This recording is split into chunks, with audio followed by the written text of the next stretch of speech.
Welcome to the Job Board Podcast. Glad to be here. I mean, we have a lot to cover today. We really do. So, look, if you're listening to this right now, we know you're already running a job board. We're like you are right on the verge of launching one. Right. So we are definitely not going to sit here and define what a job board is. We're skipping all that beginner stuff. Yeah, absolutely. No basic definitions today. Exactly.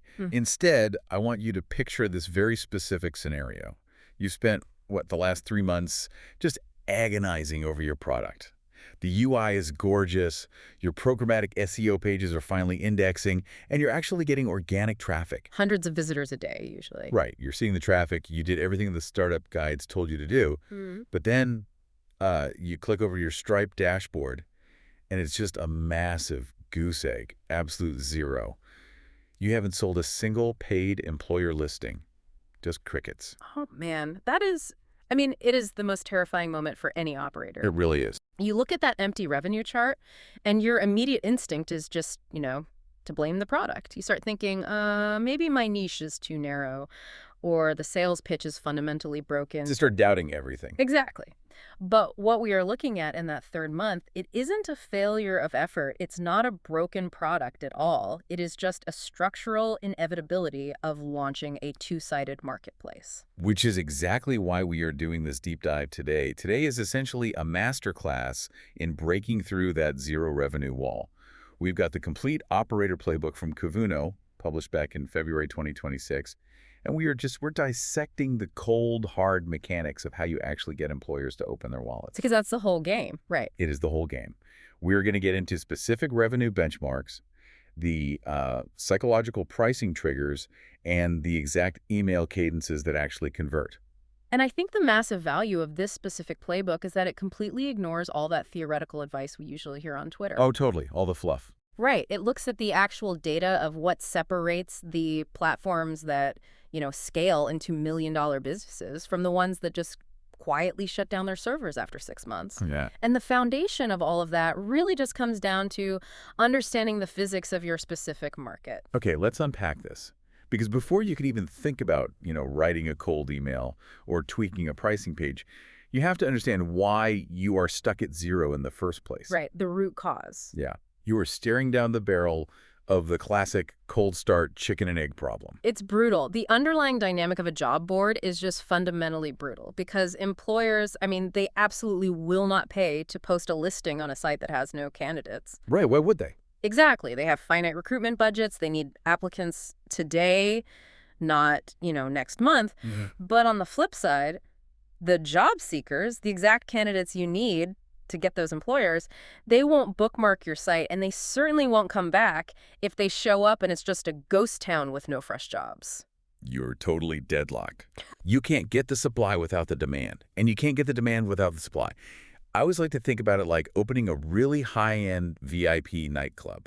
Oh, okay. I like that. Right. So you're the promoter, you've leased the building, you've got the velvet ropes up, the leather booths are perfectly polished. But you desperately need the VIPs, the employers, to come in and actually buy the $1,000 bottle service because their money is what pays the rent. Yeah, they keep the lights on. Exactly. But VIPs are not going to step foot inside an empty, quiet room. Right. To convince them to pay, you need a massive, energetic crowd lined up around the block and packing the dance floor. But how on earth do you attract that massive crowd when there is no party going on inside yet? To solve that, the playbook points us to some really foundational research from NFX. Okay, yeah. They analyzed the growth mechanics of over 60 different marketplace startups. They were trying to find the common denominator among the ones that actually survived that cold start phase. And they discovered this really counterintuitive rule. You must always acquire the hardest side of the marketplace first. Oh, wow. And in our ecosystem, the employers are unequivocally the hard side. There is no contest. Employers are the hard side for a few very specific operational reasons. First, acquiring them requires a complex B2B sales motion. Right, you're not just getting an email sign-up. Exactly. You're dealing with brand credibility, trust, corporate budget approvals, all of that. Second, they are just infinitely more expensive to service and support than your average passive job seeker. For sure. And third, they have zero patience. Zero. If an employer pays for a listing and doesn't see an immediate, tangible return like real applicants in their inbox, they churn rapidly. And once they churn, they almost never come back. So the natural instinct as a founder is to focus all your energy on that hard side, Right. right? You think, okay, I need to hire a sales team. I need to buy massive lists of HR managers and just start dialing for dollars to Yeah. drag those VIPs in the door. But that is exactly what kills the business. Yeah. What's fascinating here is how the Kavuno playbook reorients this entire dilemma. They provide a framing that completely shifts how founders should spend their time in those first critical months. What's the framing? The specific quote from the source is, "Solve for candidate supply first, and employer demand becomes a sales problem, not a product problem." I love that distinction. That is so clear. It really is. Because if you don't have candidates, your product literally doesn't function. It's broken. Yeah. But if you have an audience of highly qualified candidates just, clicking around your site every day, your product works perfectly. The only issue is that the employers just don't know it exists yet. Right. And that is a pure sales problem. You just need to show them the data. But you can't show them the data until you build the audience, which brings us right back to the operational reality. How do you get the crowd on the dance floor on day one when you have 0 paid employers providing the music? This is where we break the deadlock. If you need jobs to get candidates, but employers won't post jobs, you have to simulate the supply. You literally have to manufacture the inventory yourself. And the playbook calls this the aggregation flywheel. And the mechanics of the aggregation flywheel are just brilliant in their pragmatism. What you do is you programmatically pull in job listings from external sources, Like where? like company career pages, applicant tracking systems, or even the larger generic boards, and you populate your own highly niched platform with those listings. You are essentially building a comprehensive directory. Okay, so you're faking it till you make it, basically. Sort of, yeah. That simulated supply is what starts generating your initial organic search traffic. It builds your candidate audience. And then, once that candidate traffic reaches critical mass, you use that exact audience as leverage to go back to the employers and convert them into paying customers. And I want to emphasize, this isn't some fringe gray hat growth hack. No, not at all. This is literally the foundational strategy that built the absolute titans of the recruitment industry. Look at Indeed. The perfect example. When Indeed launched back in 2004, they didn't have an army of account executives selling premium postings. They launched as a pure job aggregator. They built a massive crawling engine that just scraped and indexed millions of jobs from all over the internet. That was their whole business model at first. Right. They aggregated their way to hundreds of millions of monthly visitors before they ever aggressively turned the monetization dial and started charging for sponsored placements. And the thing is, it scales down to the solo operator level just as effectively. The text actually highlights Peter Levels. Oh, yeah, the founder of Remote. Okay. Exactly. He started as a single solo developer, and he used this exact same aggregation strategy to pull remote jobs from all these various sources, creating this centralized hub for a very specific, highly motivated audience of remote workers. He built the traffic first. Right. And once he had tens of thousands of monthly visitors relying on his site, then he introduced paid listings. Makes sense. And as the paid inventory grew and began to really dominate the site, he was able to gradually phase out the aggregated jobs. Eventually, he was charging like $600 per listing with just massive profit margins. Okay, so I know what is running through the minds of our listeners right now, Yeah? because it's the exact same hesitation I had the very first time I heard this strategy. Let me guess. Is it stealing? Yes. Wait, isn't this basically just stealing? You are taking a job listing that some companies spent time writing or that they paid to put on another board, and you were just copying it onto your own site without asking for permission. Yeah. It just feels like a massive legal risk. Like you're going to get sued on day 2. And that hesitation right there is the single biggest psychological barrier for new operators. But we need to look at that NFX research again. Their tactic number 4 for overcoming marketplace cold starts is explicitly stated as make supply look bigger with automation. So it's a standard playbook. Completely. This is a validated, widely accepted strategy across the entire tech industry. Think about how Yelp started. They didn't sit around waiting for restaurant owners to manually upload their menus and opening hours. They seeded their platform by scraping public data directories, so users actually had a reason to visit the site in the first place. That's so true. Goodreads did the exact same thing by importing massive book catalogs directly from Amazon. Because candidates don't want a fragmented experience. They want a single, curated hub. Like if I'm looking for a senior machine learning role in the healthcare sector, I don't want to go on a scavenger hunt across 50 different hospital career pages. No one has time for that. Right. I want one board that has done all the heavy lifting of curating those roles into one searchable database. Exactly. You are providing a curation service, but I know the fear of doing it is still a huge hurdle for founders. The playbook actually shares a really vivid anecdote about Andrew Statsenko. The CEO of Relocate.me, right? Yes. He faced this exact dilemma. He was building a niche board specifically for jobs that offered visa sponsorship. And to jumpstart it, he literally spent hours manually copying and pasting 50 to 60 visa-sponsored jobs from massive platforms like Glassdoor and Indeed. Manually. Oh, man. Yeah, manually at first. And he admitted in the text that he was terrified the entire time. He was just waiting for the lawsuits to roll in. He said he was checking his inbox every morning, expecting cease and desist letters from these angry corporate lawyers. And the outcome of that fear is just the ultimate aha moment of this entire playbook. Yeah, it really is. Because not a single company ever requested removal. No. Zero. Think about the underlying logic of why that happens. An employer spends weeks writing a job description, they have to get budget approval, and they post it online because they are absolutely desperate to fill that role. Exactly. Why in the world would they be angry that you took their open job and put it in front of a highly targeted niche audience at zero cost to them? They wouldn't be. Yeah. You are giving them free, highly targeted distribution. Now, obviously, as long as you are playing by the standard ethical rules of the web, What does that mean in practice? it means you are linking the apply button directly back to their original posting or their ATS. You are being totally transparent that the job is aggregated, and you aren't violating the technical terms of service of sites that explicitly block crawling. As long as you do that, you are providing a massive value add to that company. So Statsenko realized he was actually doing them a huge favor. Right. And once he got over that initial fear, he automated the whole process.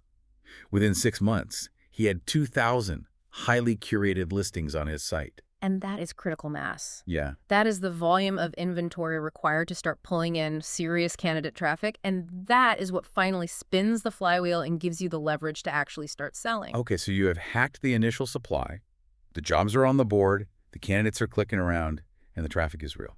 But those clicks are currently just costing you money in server space.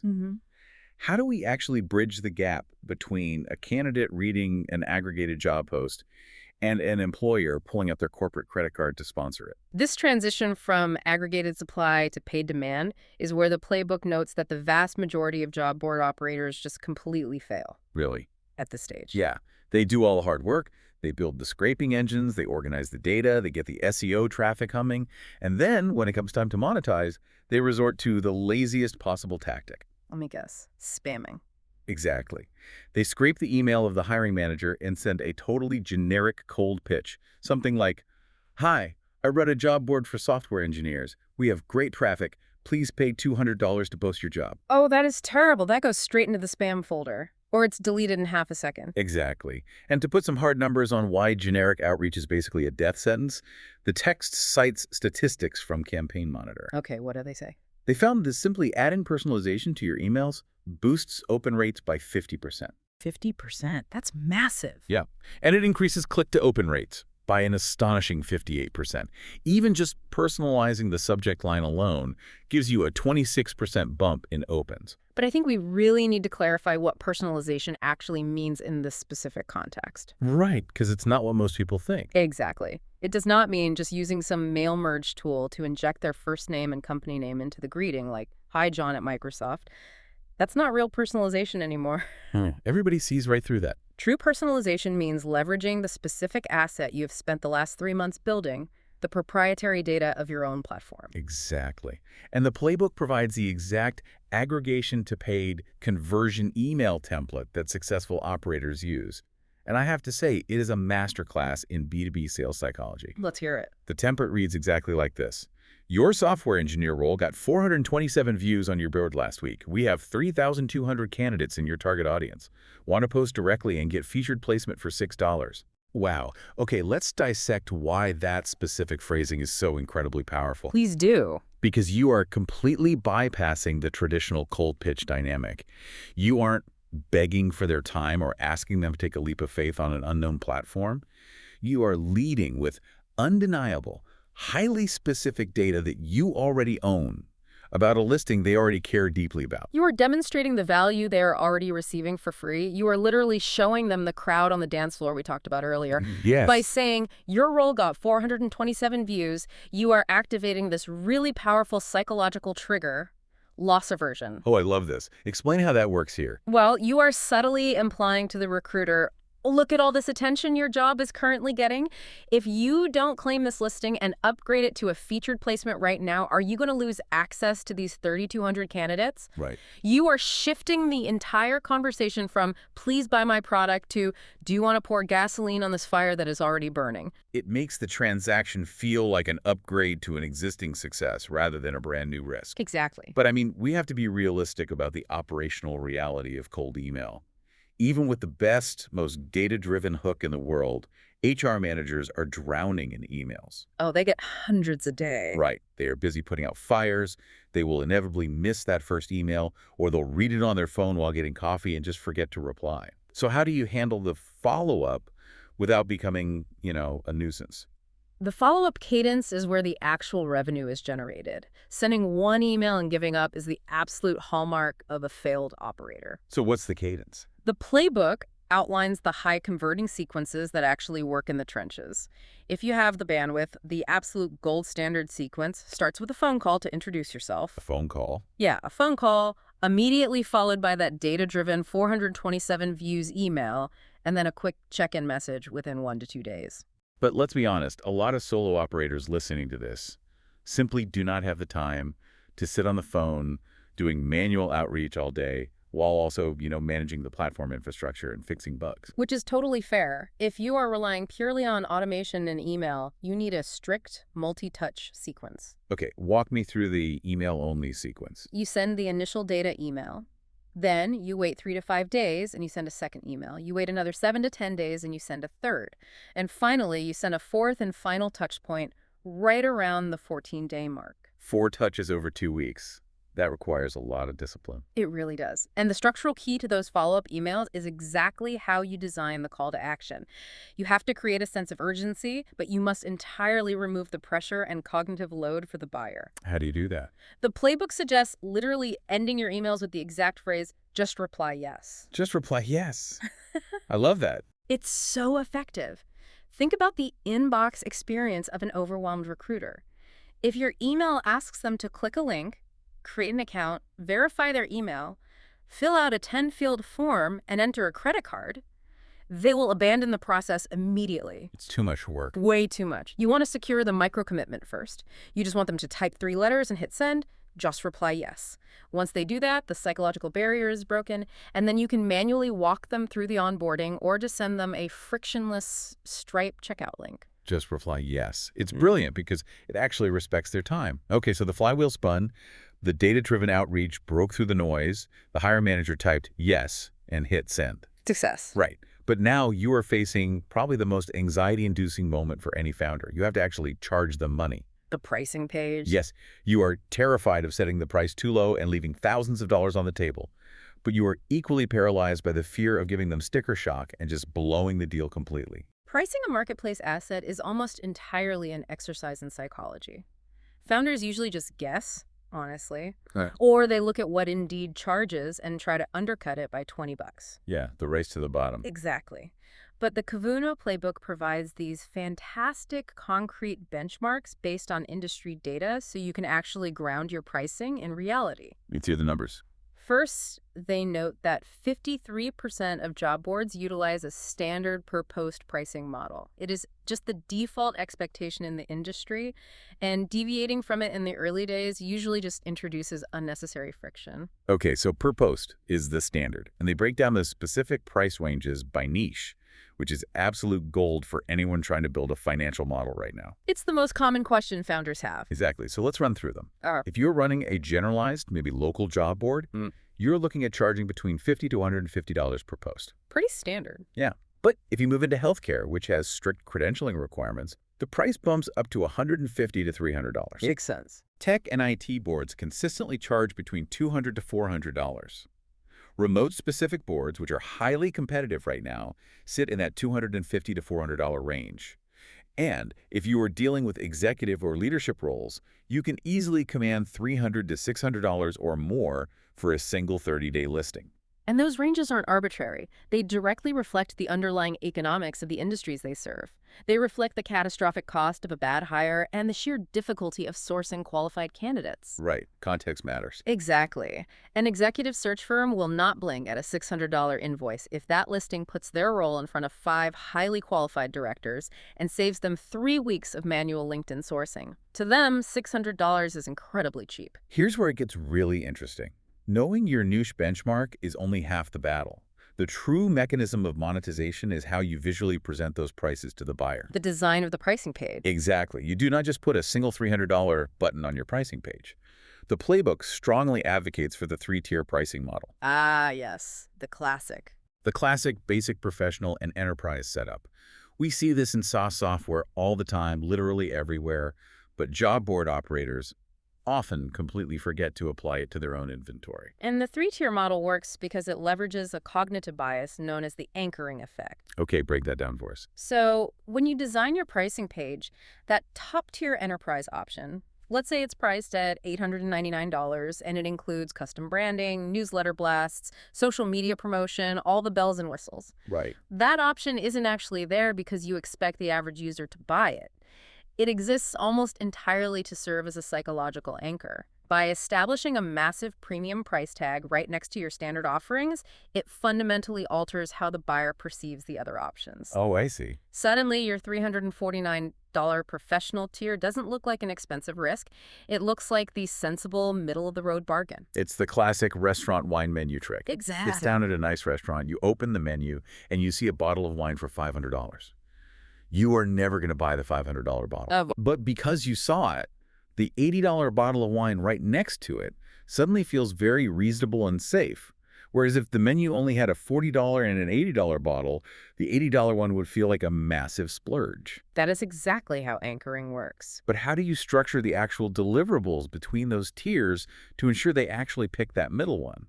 Because they could just default to the cheapest basic tier. The text gives a strict mathematical golden rule for designing that middle tier. Ooh, what's the rule? The middle option should offer 2 to 3 times the value, but only cost 1.5 times the price of the basic tier. Give me an example of that math. Okay, so for example, if your basic listing is $200 for 30 days of standard visibility, your professional tier shouldn't be $400. It should be $300, but it should offer 60 days of visibility plus a sticky placement at the top of the search results. Ah, so you are heavily incentivizing the upsell. Mm-hmm. You make the math a complete no-brainer for the HR manager. They look at it and think, wait, I can get triple the visibility and double the duration for just a fraction more money? I would be negligent not to choose the professional tier. Exactly. That structure maximizes your average order value without requiring any additional sales effort from you. But we also have to account for the hardest scenario, the completely cold lead. The employer who didn't come through your aggregation flywheel, who has never heard of your board, and who is deeply, deeply skeptical of spending even $200 with an unproven platform. Right. They have no baseline for trust. That is where the freemium to premium funnel comes into play. Yes. You completely remove the financial friction up front. You let them post the job for absolutely free for 30 to 60 days. You just let the platform do the work. You let the crowd in the club demonstrate your value. And this is a massive, but you do not just give it away and hope they feel generous later. No, absolutely not. You use the free period as a Trojan horse to capture their data and prove ROI. Right before that free listing expires, or right when it starts gaining significant traction, you hit them with the conversion trigger. What does that look like? You go back to their inbox and say, your free listing has received 247 views and generated 18 applications so far. It is currently dropping in the search results. Upgrade to a featured listing right now for 3x more visibility to keep the momentum going. That is so smart. You've completely mitigated their initial risk. You've proven undeniable ROI using their own live job. And now you are just asking them to pay to keep the faucet turned on. Right. It's hard to say no to that. And so you have realistic expectations. When building this out, the playbook provides the benchmark for what a successful freemium funnel actually looks like, because people get this wrong all the time. A healthy free-to-paid conversion rate is between 5% and 15%. That is such a critical benchmark to internalize. A lot of founders get really discouraged when 85% of their free users don't convert. They think the business is failing. Yeah, they panic. But you don't need a 100% conversion rate. If you are hitting 10% conversion on a massive volume of free user-generated listings, you are building an incredibly lucrative, high-margin business. But to justify charging $400 for a tech listing in that middle tier, or to successfully convert someone out of the freemium funnel, you have to be able to deliver massive, undeniable visibility. You have to deliver the goods. Which brings us to a huge revelation in this playbook. What if you could offer a level of visibility that is incredibly valuable to the employer, a feature they would gladly pay a premium for, but that costs you, the platform operator, absolutely nothing to generate? We are talking about leveraging Google for Jobs. Yes. Google for Jobs processes over 5 million search queries every single day. 5 million. It is an absolute fire hose of high-intent candidate traffic. It really is. When someone types remote marketing manager into Google now, they don't just see a list of blue links anymore. They see a massive interactive widget right at the top of the page, pulling jobs directly into the search results. Getting your board's listings featured inside that specific widget is basically the holy grail of recruitment SEO right now. And the technical mechanism behind it is something called job posting schema markup, which is specifically formatted as JSON LD. Okay, I know that sounds like incredibly dense technical jargon to a lot of operators listening. JSON LD just sounds like a random string of letters. It does, yeah. But understanding how it actually works is the key to selling it to employers. So let's break down the mechanics of it. JSON LD stands for JavaScript Object Notation for Linked Data. Think of it as a hidden translator working behind the scenes of your website. Okay, a translator. Right. When Google's crawler looks at a standard job posting page, it just sees a messy wall of text. It has to guess what part of the text is the job title, what part is the company name, what part is the salary. And algorithms hate guessing. Exactly. It hates guessing. Yeah. So JSON LD creates a structured, invisible map in the code. It explicitly tags the data. It tells the Google bot, this specific string of characters is the exact base salary. This text is the exact zip code of the office. Oh, I get it. Because you have removed all the computational guesswork, Google rewards your platform by snapping your listing directly into their dedicated widget. And the beauty of this is that most employers, even highly sophisticated enterprise HR departments, have absolutely no idea how this technical SEO works. None at all. They don't know what JSON LD is. They just know they desperately want their jobs to show up in that Google widget, and their own outdated corporate applicant tracking systems usually can't do it. Which means if your niche job board software handles this schema generation automatically, like if it wraps every single job in that structured data the second it gets published, you have just handed yourself a massive, frictionless selling point. You can walk into every single B2B pitch and confidently say, look, if you post on your own website, you are invisible. But if you post with us, our platform automatically structures your data for Google for jobs integration. You don't need to hire a developer. We push your listing to the top of Google instantly. And the data proves how powerful this integration is. The playbook cites a massive case study from ZipRecruiter. Oh, the ZipRecruiter study. Yeah. When they fully implemented correct job posting schema across their platform, they saw a 4.5 times higher click-through rate from organic search. 4.5 times. That is absurd. It's massive. They also saw a 30% increase in overall visibility in the search results. So when you are on a sales call with an employer, you don't talk about JSON, LD, or code. You talk about those bottom line metrics. You are selling them a 4.5x multiplier on candidate traffic purely through technical architecture that runs on autopilot. And I want to jump in here with another incredible data point the text brings up regarding this schema, because it ties directly into a massive trend in hiring right now: salary transparency. Oh, that's huge right now. The playbook cites Glassdoor research showing that job listings that explicitly include salary ranges receive up to 75% more applications than those that hide the pay. 75%. 75% more volume. Yeah. And here's how that connects to the technical side. Google's algorithm heavily prioritizes listings in the Google for Jobs widget that have that specific salary data tagged in the JSON LD schema. It creates a self-reinforcing, virtuous cycle of visibility. Exactly. Yeah. This means it is absolutely crucial that you, as the board operator, don't just act as a passive host for their text. You must actively coach your employers during the onboarding process. Right, you have to guide them. You need to tell them, look, I know your company policy is maybe to hide the salary, but if you give me the range to plug into our platform, our schema will feed it directly to Google, and you are going to get 75% more applicants. It benefits the candidate who demands transparency. It dramatically benefits the employer who fills the role faster. And it massively benefits your job board because your conversion metrics look incredible.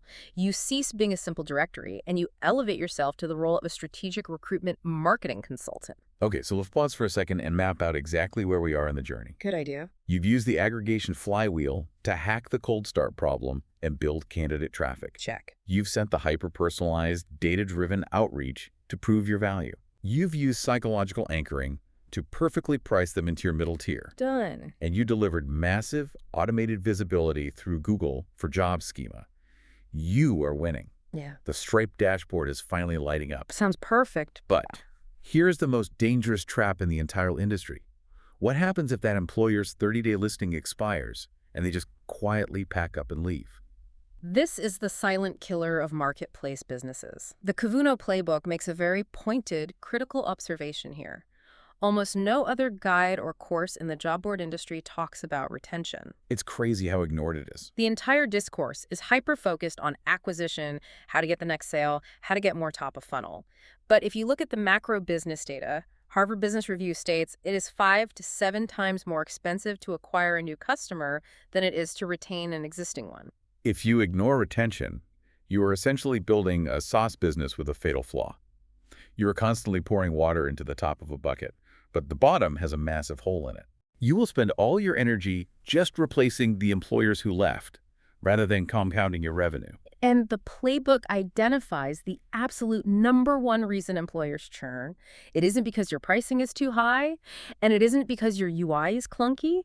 It is shockingly simple. They simply do not believe they got results. Wait, how is that possible? We just walked through the math. We got them a 4.5x higher click-through rate with Google Schema and 75% more applications by enforcing salary transparency.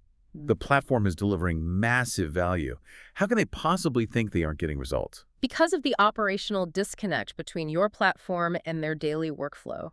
What do you mean? Think about it. A hiring manager posts the job on your site, and then they get immediately consumed by 100 other fires. They are interviewing, they are doing performance reviews, they are stuck in meetings. The 30 days expire. Because you never proactively told them what happened, they simply forget. They might actually be getting great applicants from you, but because those resumes are landing in a messy, disorganized inbox, or getting mixed up in a massive corporate ATS system alongside Indeed and LinkedIn applicants, they don't attribute those wins back to your specific job board. So it's an attribution problem. Exactly. If they don't see the connection, they assume the $300 they spent with you was a total waste.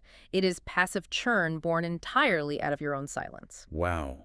So you can have literally the best product in the world, generating incredible candidates. But if the customer doesn't manually track the attribution, you lose their business. If we connect this to the bigger picture, the solution to this passive churn is aggressive, proactive reporting.